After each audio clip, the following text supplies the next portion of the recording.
Welcome to Politics Chat, in which I try to answer your questions about modern politics.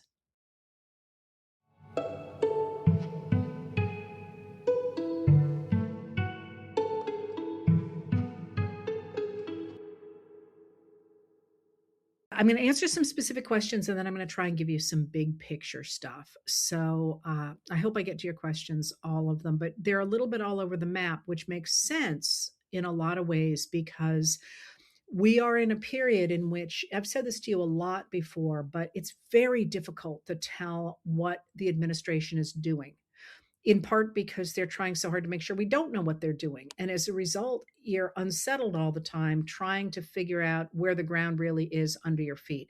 And boy, is that happening in spades right now with this war in Iran. So let me actually start first with a question that somebody asked. It's really easy to explain. Somebody asked, what does this mean that there's people talking about how even if Trump doesn't sign a bill, it'll become a law? And that's an easy question. That's an easy one to answer. So if you look at the Constitution, I actually pulled it for you. I actually love history questions. If you look at the Constitution, the Congress, the two chambers of Congress, the House of Representatives and the Senate, are the only lawmaking body in the country. They're the ones who make the laws. That's why it's such a big deal when Trump refuses to fund something that Congress has both put into a law and then raised money for, because he's not supposed to do that. It's in Congress, and the House of Representatives is the only chamber that can originate a revenue measure. That's the framers were so concerned about taxes that they didn't want the Senate to be able to start those. The Senate has to vote on them, but revenue measures must start in the House. And someday, if we really have time, I can tell you about some of the cute ways that Congress has gotten around that. But any of the revenue bills that pass have to come from the House of Representatives. But so the way this works, as you know, is that a bill has to pass either the House or the Senate first, and then has to pass the other chamber. And usually, at least in the past, we've gotten these stupid giant omnibus bills lately, but in the past, usually they would disagree about something, the House and the Senate. So then it would go to a conference committee that would write a new measure that would weave out the disagreements. And then that compromise measure would be the one that actually ended up becoming the final measure. And that would have to be repassed. You say you don't mind my rabbit holes, so I'm going to go down in a rabbit hole here. I can think of two occasions in United States history when the final measure that passes the House and the Senate was changed between the time that it was written and the time it actually got published. And there's huge fights in both cases about whether or not that was deliberate or whether that was an error, because something got included that wasn't supposed to be. And then there's a real question of what is the actual law. But that's incredibly rare. Usually it's that final bill that becomes a law that passes the both chambers of Congress. And then it has to go to the president for a signature. And if the president signs it, it becomes a law. Alternatively, the president can veto it, can say, not happening, we're not doing this. And in that case, the House and the Senate can override the president's veto by 2/3 of Congress to say, well, yeah, actually, we are going to do this. And that's actually, I was going to say it's uncommon, but it's not all that uncommon, actually. And then, the question you asked was about the idea that something could become a law without the president's signature. And yes, here you go. But in all such cases, I'm sorry, if any bill shall not be returned by the president within 10 days, Sundays excepted, after it shall have been presented to him, the same shall be a law in like manner as if he had signed it, unless Congress by their adjournment prevent its return, in which case it shall not be a law. Okay, so what's going on with that is that if the president doesn't sign it and the House and the Senate are in session, the Congress is in session, then in 10 days it automatically becomes a law. But if Congress has adjourned, that is not in session, not simply home for the weekend, but not in session, then the president can refuse to sign it and it does not become a law. And that's what we know of as a pocket veto. So, yes, Trump threatened the other day that, and I'll talk more about this, if he didn't get his way on the some dramatic changes he wants to make to our voting system, that he would simply refuse to sign any laws. And that was supposed to be some great threat. What I think you're really seeing with that is Trump's terror that he is losing control of the world around him. And his threats are getting more and more and more extreme as that happens.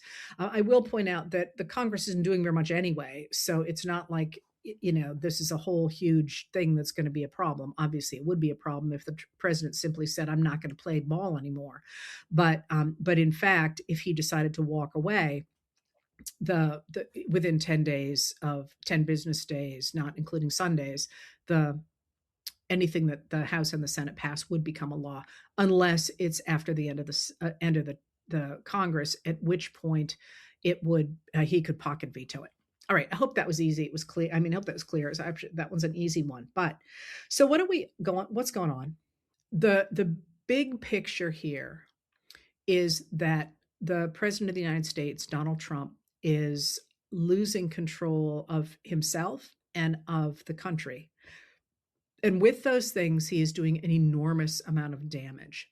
So I'm not going to rehearse here the things he has done since he has been in his term, but the loss of the tariffs in front of the Supreme Court was a huge blow to him, not just because it embodied his version of the economy, but also because he was using the pressure of those tariffs to get other countries to give things to him and to give in to him.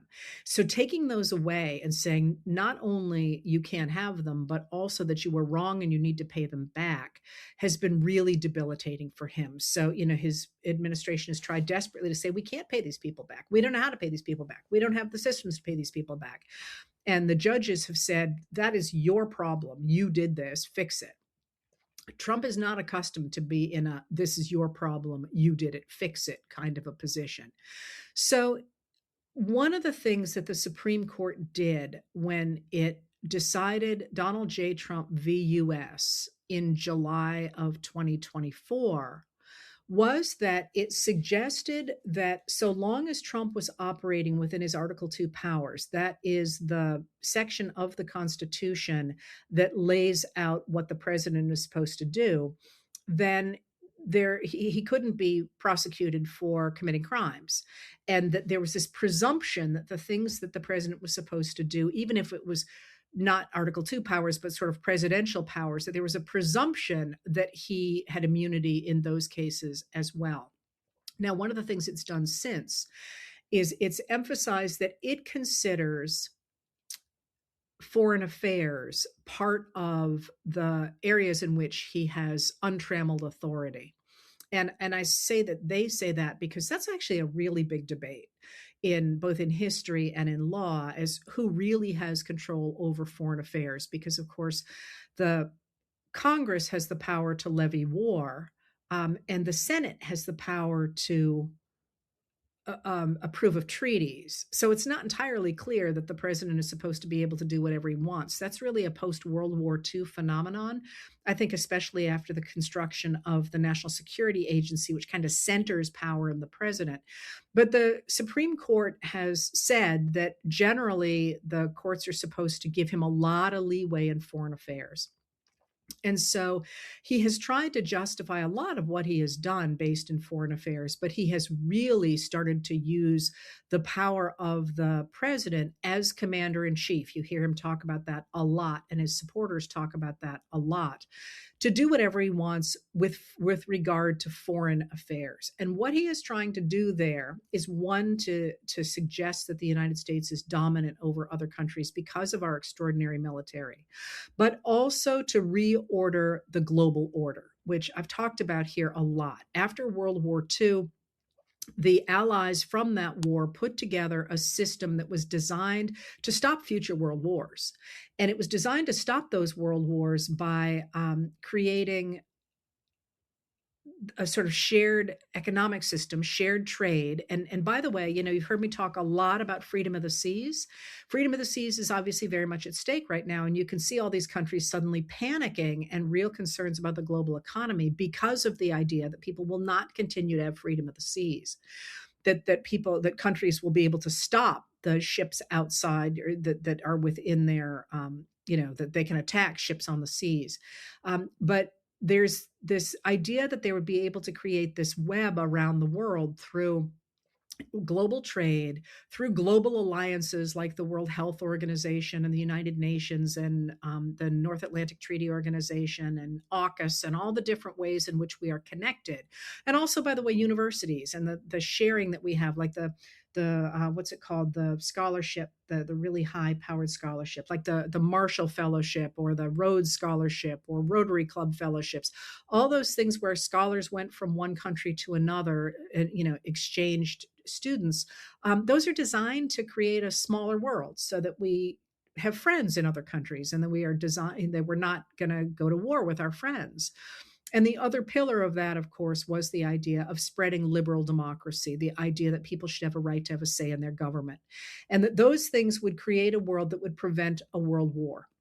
Now, Trump has worked to tear down all three of those pillars since he took office. And the trade one because of the tariffs, and that he has been really threatening Europe, that the U.S. would not stand with Europe, and is really being going after a lot of our old alliances, and instead continually emphasizing a world that looks very much like the one that Vladimir Putin, the president of Russia, wants, which is the idea of sort of a very few strong states. In his mind, Russia, which is not a strong state, but is becoming so, he sort of tries to portray that with the idea that he can grab a whole bunch of other territory, including in Ukraine and further on now. One with Europe, I'm sorry, with Europe having to defer to Russia, one with the United States running the Western Hemisphere, and probably one around Xi Jinping in China. And the idea there is, if you have a really strong state at the center of these areas, all the other states kind of have to suck up to it, because otherwise they're going to get squished, right? So what you can see with Trump's attacks on Venezuela and the taking out of the president there, Nicolas Maduro, and his wife Celia Flores, but leaving in place the regime under the who was then the vice president, Delcy Rodriguez. You can see this idea of sort of having a kind of, I won't call it a puppet state because we're not there yet, but at least I don't think, I'm not paying that close attention to internal Venezuelan politics, but the idea that the president of the United States has essentially said that this is a leader who's willing to work with him. And of course, Trump has taken over the oil of Venezuela. But you saw it also in the interference of the U.S. in the Honduran election, when the president pardoned the former president of Honduras right before an election so his party would get reelected. The attempt to prop up Javier Milei in Argentina, the attempt to protect Jair Bolsonaro in Brazil, the ways in which the United States is messing around in Latin America. And you're seeing it now increasingly with these attacks on these small boats probably out of Venezuela. I'm going to hedge my bets there, because all we have is what the administration is saying they are. They've offered no proof ever. But also with this idea of the shield of the Americas that Trump is now talking about. And he had a meeting in Florida about earlier this week or late last week, or I guess it was over the weekend. I've totally lost track of what day it is. And the idea behind that, and there's also been an attempt on the part of the administration to put together a group of countries in Latin America that are going to be it's an anti-cartel council, I think they're calling it. And what they've said what the administration said to these countries is, you take care of the drug cartels in your countries, or we will. And they're trying to show this as like, we're going to cooperate with you, but no, basically the United States is saying, we're going to come bomb your countries if you don't do what we say. And that idea of Trump doing this and creating this world around the United States in the Western Hemisphere also is part of why he's talking about taking Greenland and taking over Canada, which he's back on today again, because it's this attempt of him to say, I'm sort of going to be king of this universe. And I always thought that the whole idea of his Board of Peace, which was designed to replace the United Nations, but put him at the center of everything. If he at the head of the Board of Peace is the one who gets to say and do everything, he gets final word on everything, he gets control of the money and so on, was an attempt to sort of say, I'm going to be sort of the king of the universe over here. But part of that idea that he's going to be just, he's going to run the Western Hemisphere is that when he has done things like attacked those small boats, and especially the double tap strike but of September 2nd, but even the attacks themselves pretty clearly are extra legal, that is illegal, and the Congress didn't say anything about it. And so then he goes in and he takes the Venezuelan president. He launches an attack on Venezuela without telling Congress and extracts the president and his wife. It's just an astonishing thing. And again, the Congress said nothing. So it appears that he decided to do the same thing in Iran, that he was simply going to go in there, have a really fast strike, get rid of the leader of Iran, a man in his 80s, and put somebody else in place that he wanted to deal with, which is, by the way, looks quite a bit like what Vladimir Putin tried to do in Ukraine. You remember the whole idea of going after the leaders of Ukraine was to replace Volodymyr Zelensky with Putin's sort of hand-picked oligarch in its place. And I don't have time to go into that now, but if you're interested, look up what's called the Mariupol Plan. I think there's stuff about it, perhaps even in Wikipedia, but it's easy enough to follow. Anyway, he planned to just go do this. He was just going to go take the Iran and grab the leaders, kill the leaders, and then put somebody, maybe the Iranian people would rise up and they'd put somebody else in that place, and then he would be able to do what he wanted in Iran. Well, that didn't go as planned. And anybody who knew anything about foreign affairs knew that that's wasn't going to go according to plan, because of the simple fact, aside from anything else, that Iran controls the Strait of Hormuz. Look it up on a map. And the problem with that is that 20% of the world's oil goes through the Strait of Hormuz. And what Trump did was, first of all, touched off a war in the Middle East. And that, again, was pretty obviously what was going to happen after the June attacks on Iran. Remember, he attacked Iran in June. The war went on for about 12 days. But on the heels of that, and mind you, I know this stuff, and this is all open source material. This is not, some secret anywhere. You just had to read the damn newspapers. Iran decided that to protect itself, it was going to make the next American strike or Israeli strike as painful as it was humanly possible for them to do. And so that's exactly what happened. After Israel struck leaders in Iran, and the US struck infrastructure and military infrastructure, Iran hit back around the region onto U.S. bases in the region, because, of course, the U.S. has a ton of bases over there. And in the process, of course, then it's got a lot of people firing back and forth at each other. And then inevitably people get hurt. The wrong sorts of people get hurt.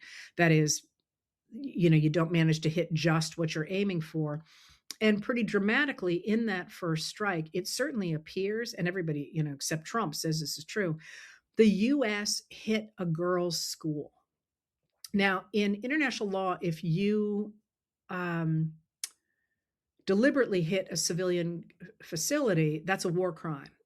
And in this case, it appears that the U.S. they probably thought it was something it wasn't, but it sure looks like we hit that girls' school. And like more than 160 people are dead, and most of them are little girls. And that's, there are not, I don't have adjectives for that.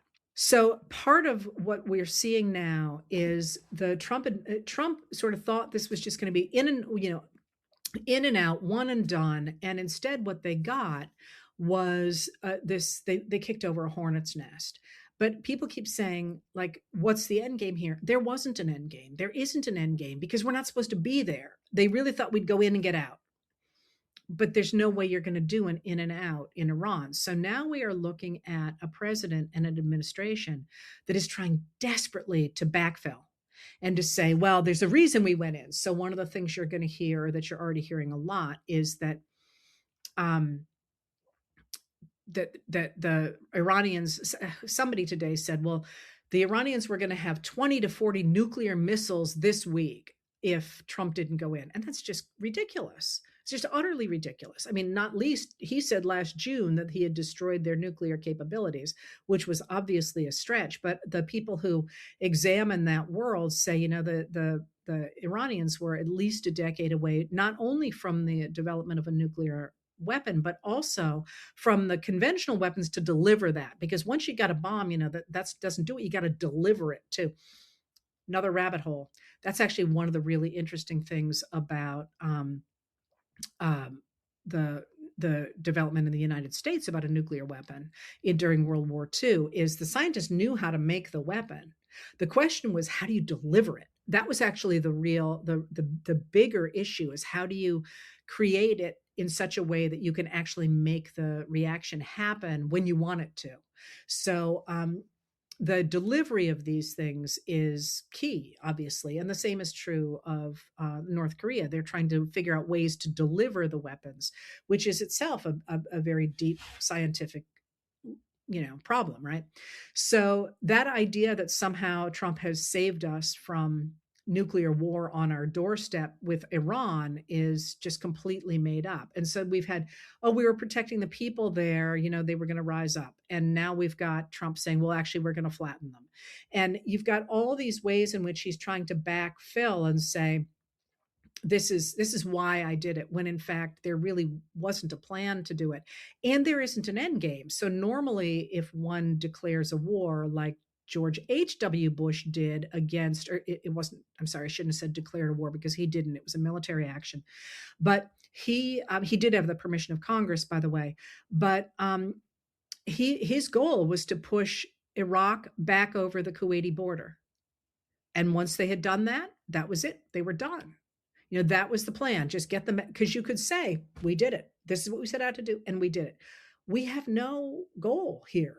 The president has just said, he said, we're going to destroy them. We're going to get rid of their capabilities. We're going to, till they make us happy. I mean, he has no idea what the end game is. So what does that mean? What does that do for where we are? First of all, there was a meeting today in the Senate of the Senate Armed Services Committee. They got a classified briefing from members of the administration. And, they came out of that meeting furious, just furious. And you can see on YouTube, I think it is, Richard Blumenthal of Connecticut just saying, we have no idea why we're there. They don't have any idea why we're there. And they're talking about putting our sons and daughters, our soldiers, on the ground in Iran. And first of all, this is why you're supposed to have Congress involved, is because they're doing all this behind the excuse of classified briefings, so that we can't have these discussions publicly about what this involves, which is, it interests me how much we are currently talking about the Constitution, because the whole reason that the framers wanted Congress to be the branch of government that declared war was because not only is the issue of lives at stake in war, but also they had watched European kings going to war on whims, or for religious reasons, or for their honor had been slighted or whatever. And as they did so, they needed to raise money to go to war, and that inevitably came down to ordinary people in the form of taxes, and just bled them dry. So the framers were determined that Congress would have to have this debate, so that by the time somebody went to war, Congress people's names were on it. and they had to answer to their constituents. Their constituents wanted it. And you can see that Trump didn't bother to do this at all. Again, he didn't expect there to be a war, it appears. And the popularity of this war in Iran is crazy low, like really, really low numbers compared to any other foreign interventions that the US has taken over the last, generation or two. So one of the things that the senators said coming out of that meeting is that the administration, for all that it has gotten huge sums of money for the military, wants to get more money for the military to fight this war that nobody wants. And to me, this is a really interesting moment. So one of the things that happened yesterday, is the Congressional Budget Office, the CBO, came out and said that the US has borrowed $50 billion a week for the past 5 months. That's without a war. And at the same time that Trump and his people are saying, we got to have this war, but nobody seems to know why, they're madly cutting back on the benefits that the American people need and want. We're coming into a heavy weather season. We need more people at the National Weather Service. I know you're all tired of hearing me talk about the National Weather Service, but that actually matters a lot in my life. And I'm sure other things matter a lot to you in your lives that are equally important, more important maybe. But at the same time that literally yesterday, the man in charge of the Affordable Care Act, Dr. Mehmet Oz, said that there were too many people on the Affordable Care Act. It's too expensive. He's calling it waste, fraud, and abuse. They're literally talking about more money for this war that is currently costing at least $1 billion a day. And what this does for me is it brings together this real central question of what are we doing here? Like, is the United States of America, what do you want your tax dollars to accomplish? And it's not simply the little the policy stuff, like, oh, I want to fill potholes, or I want to go to war, or it's literally, what do you think your government should be doing? And what we're seeing is a government at this point that is responding to the whim of Donald Trump and not answering to the needs of the American people. And the other piece of that borrowing is, of course, that the One Big Beautiful Bill Act that the Republicans passed last July dramatically cut taxes for the wealthy and for corporations.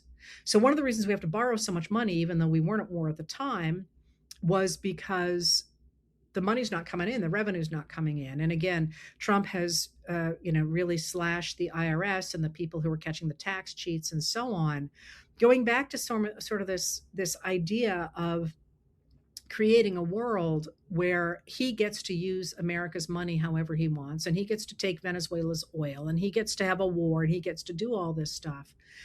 And it just feels to me like it brings it into sort of crystal clarity that now is sort of our time to say, hang on just a minute here. This is not what we want from the United States government, because we're the vast majority here. And so in that moment, like, there's some really interesting things you're watching. So one of the things you asked was, why didn't the Republicans vote against stopping Trump with a war power, since nobody wants this war? It's incredibly unpopular. And I think there's a number of answers to that. I think one is that some of the Republicans are true believers.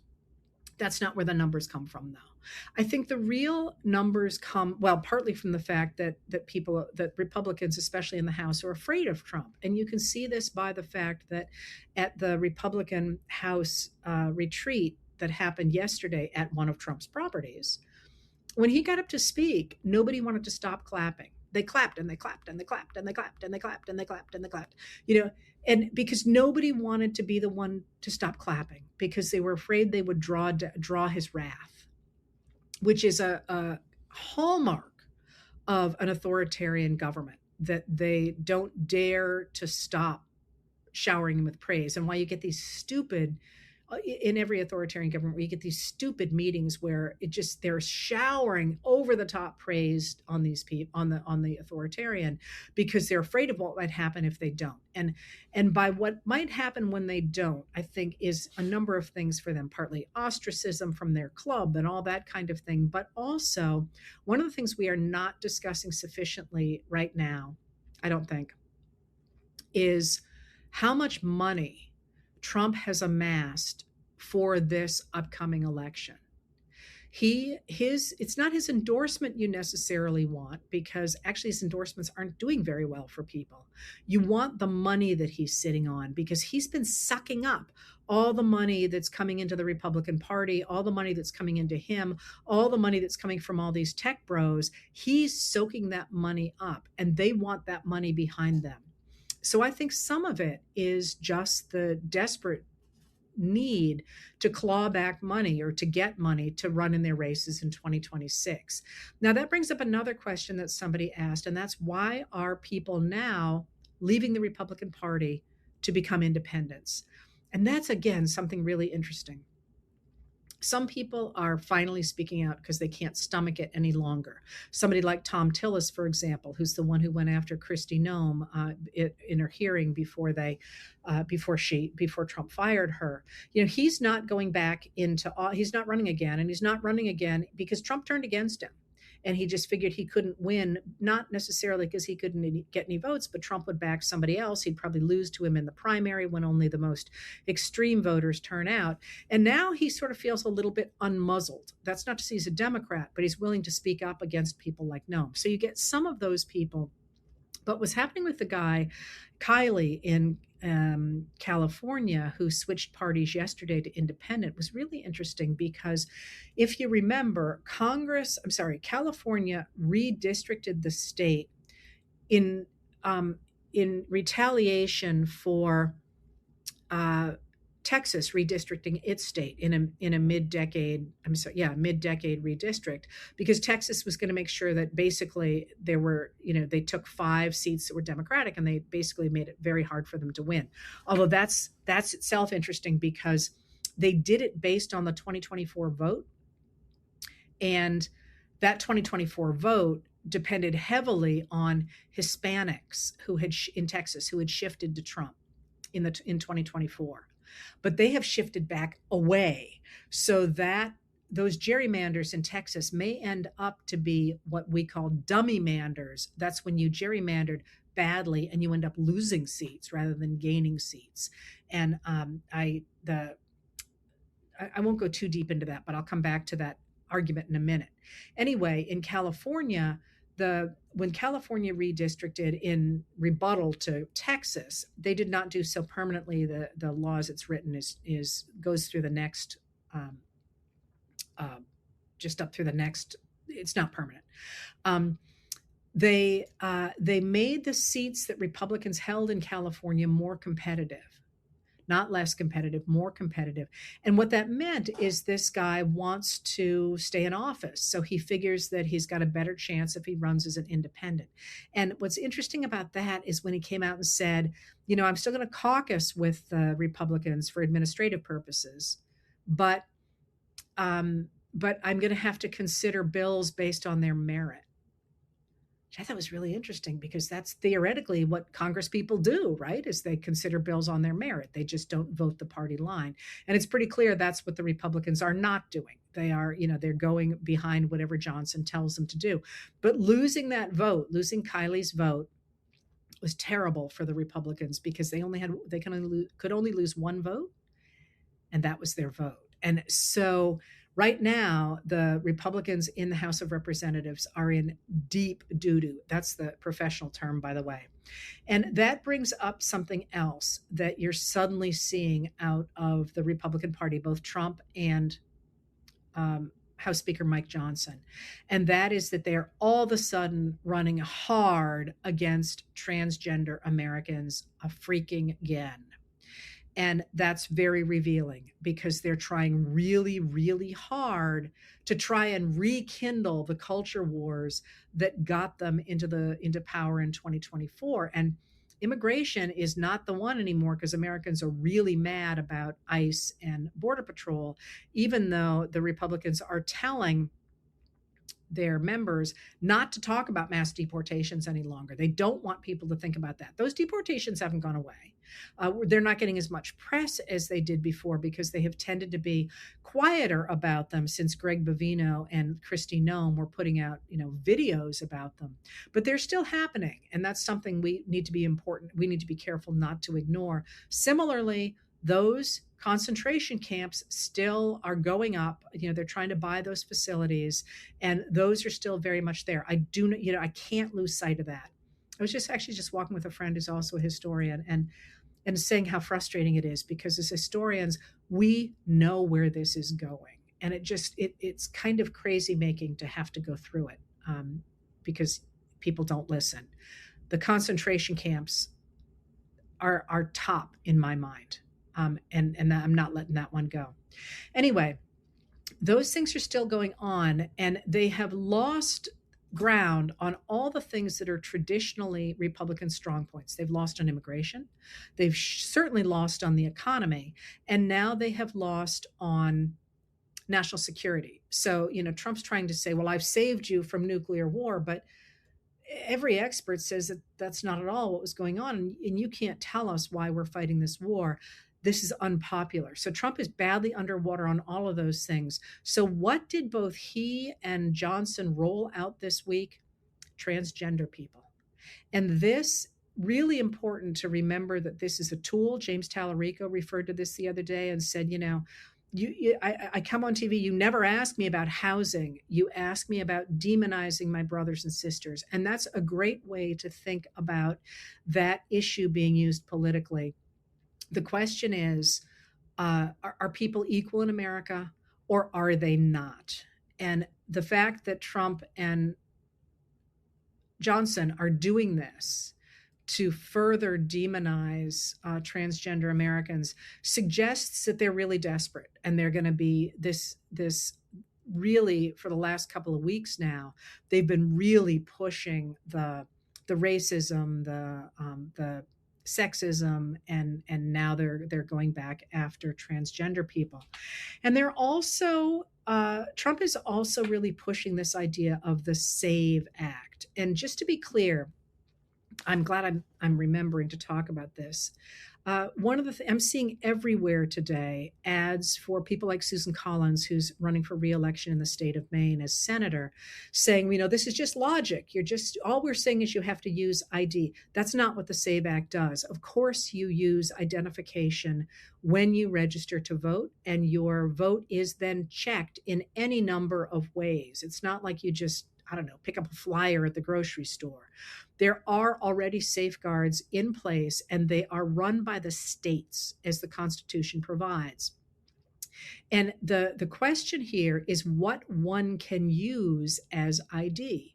And again, to be clear, this is classic voter suppression to determine, to say that what you can use as ID is something that not everybody will have. So, for example, in Texas at one point, I don't know if it's still true, you could use your hunting and fishing license to vote, but you couldn't use a student ID license from college. Well, again, think of those populations. They're very clearly trying to say, sure, we want hunters and fishermen, but we'd rather not have college students, which I think is stereotypical, by the way. That's not the way I think either one of those populations necessarily falls, but whatever. I'm not the one writing those laws. But the trick to the SAVE Act is that what Trump wants, what he is saying, he wants to go for everything. He wants you to have to produce, not simply to register to, an ID to register to vote. To register to vote, he wants you to be able to produce identification that is either a passport or your birth certificate, which matches your name now. And he also wants you to have to produce that when you vote. Now, that's not the Congress, when they put forward a SAVE Act that passed the House, they cut that second part out. Trump wants it back. Now, think about that. Do you know where your birth certificate is? I mean, I actually happen to, and I carry my passport, so I'm actually good here. But passports are expensive. I think they're $130, and they're not easy to get. They take weeks to get. And most people, I shouldn't say most people, because I don't know what the actual statistics are, but I bet a lot of you don't know where your birth certificate is. I know the reason I know where mine is because I had to go online and buy one to get a passport now that I think about it. And it was not an easy process because weirdly, I think I've told you this story. I was born in a hospital that is half in one county and half in the other. And I wrote to the wrong county.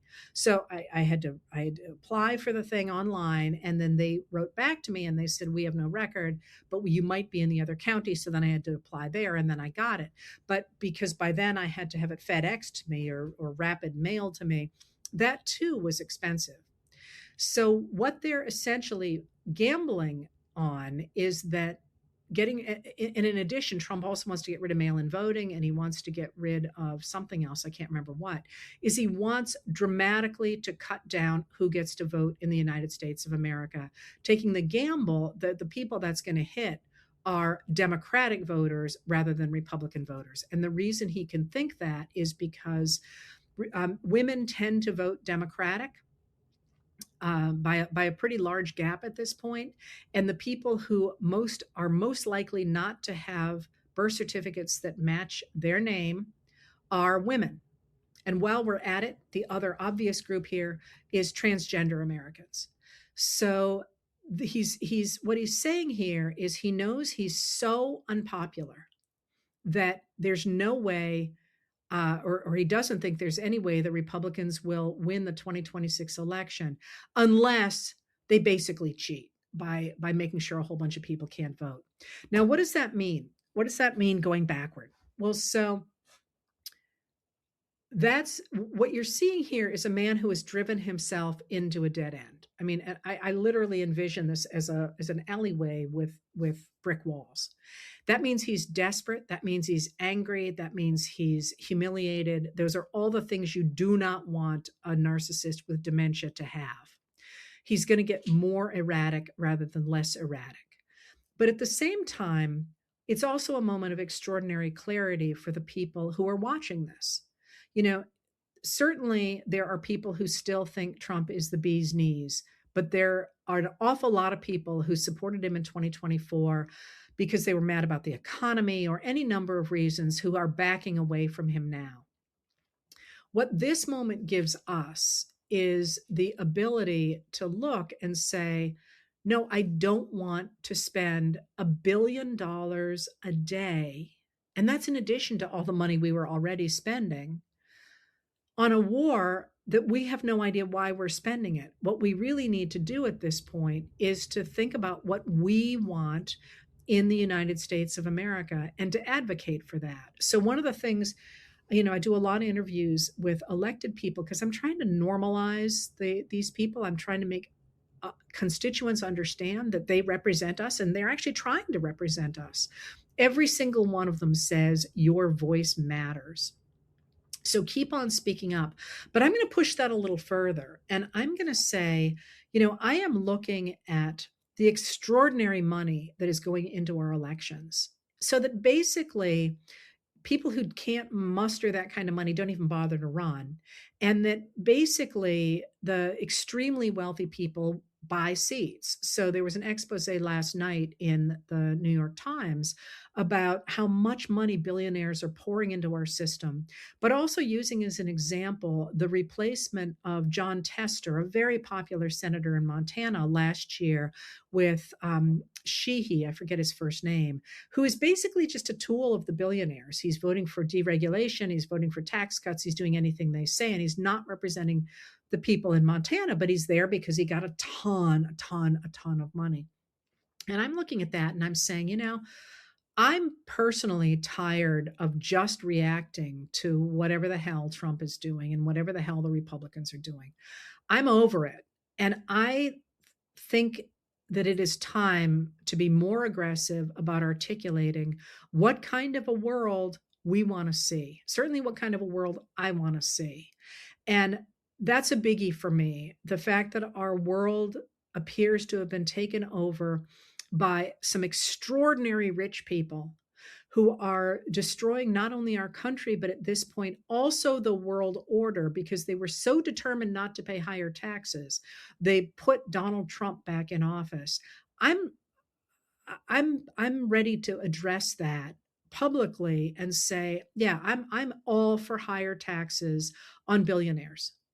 And I'm all for getting rid of Citizens United in whatever way we can do that. Now, those may not be your issues, but the reason I say that is because rather than simply reacting to whatever is put in front of us, and I'm not suggesting everybody's doing that. There's a lot of this stuff coalescing, a lot of people talking about things they care about, pointing out the fact that the entire budget for the National Endowment for the Humanities was a fraction of what we've already spent in Iraq. All those things.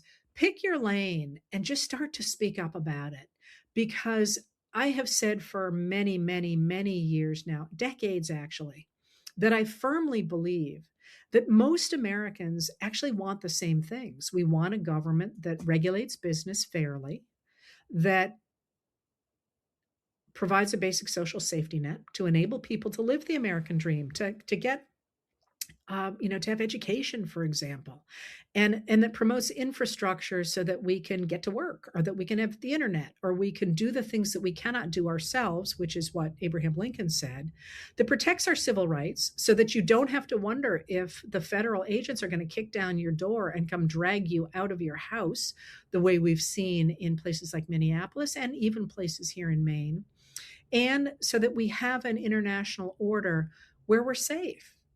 And those things that are now the things that the Democratic Party is embracing are honestly the were the platform of all political parties until the 1990s and the 2000 aughts, when the Republicans jumped over a cliff and have landed now knee deep, thigh deep, maybe waist deep, maybe higher in fascism.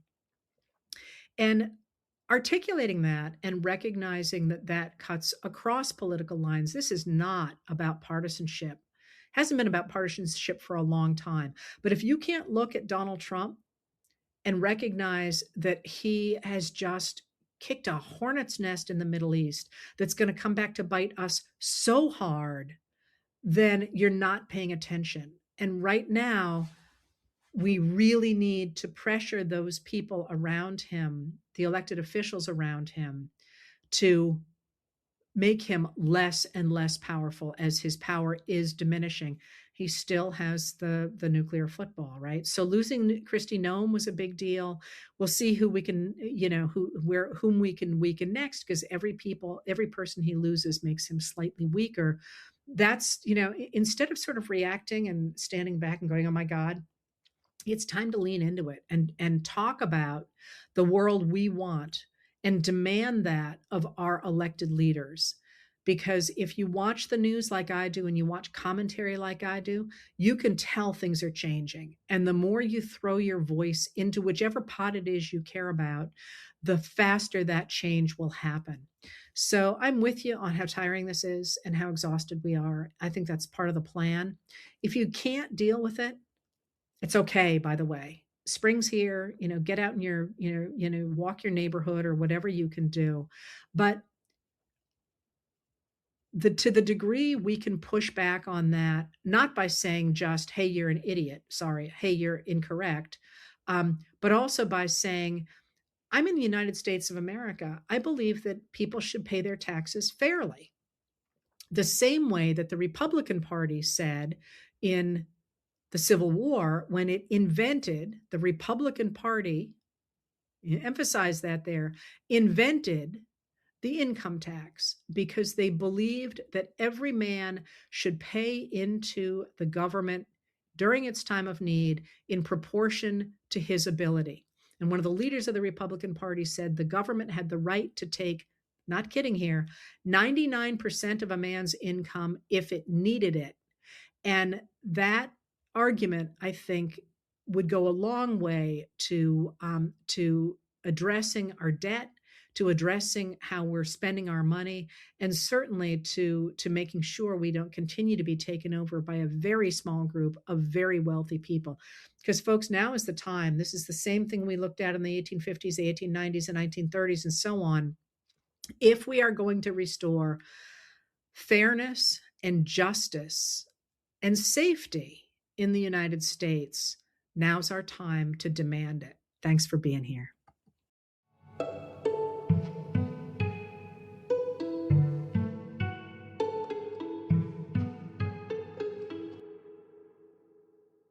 If you'd like to tune in live, I record these chats on Tuesday and Thursday at 6 p.m. Maine time on both my YouTube channel and my Facebook page.